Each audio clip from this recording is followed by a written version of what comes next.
Toronto. Do you ever wonder how difficult it must be to be a homeless individual in the city?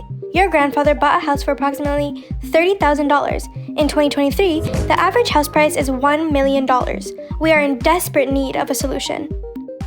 There are more than 8,000 people experiencing homelessness in Toronto. Although housing is a human right, 4 homeless people die every week. Like 6 years, you've been promised housing for 4, been on the waiting list. Yes, and I'm still out in the streets with nowhere to go. How do you get by? I go to food banks, I couch surf, and I panhandle a bit of change to get money for food and cigarettes, or sometimes when you're hungry, you don't worry about the cold. As we see in this chart, disposable income in Canada has gradually increased over time since 1975. House prices were initially parallel to income but began rapidly increasing in the late 2000s. The first factor is rising interest rates. The second factor is that people are not getting paid a livable wage. The third factor is that there's no right kind of house built. As a community, we recognize the urgent need for change in Canada's framework.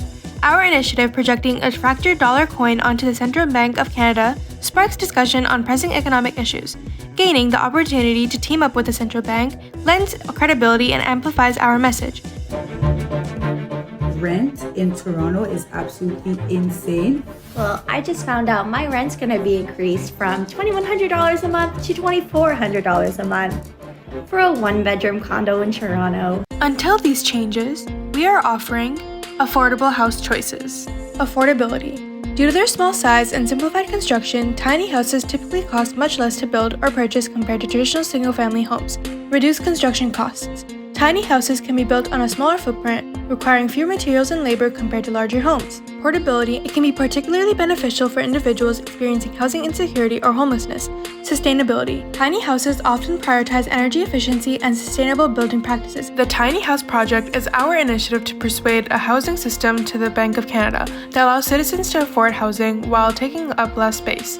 We are promoting our cause as a projection onto the National Bank of Canada to attract attention to the problem of inflation. The cracks in our economy can be solved through this proposition.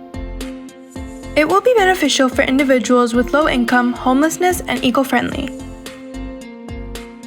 Having support from the Central Bank of Canada showcases its commitment to Canadians' well-being. We can do it with the funding of Central Bank of Canada. The goal is to make Canada a better place and stand for fairness among all people. Let us join hands so that together we can mend this broken ladder, securing a better future for all Canadians.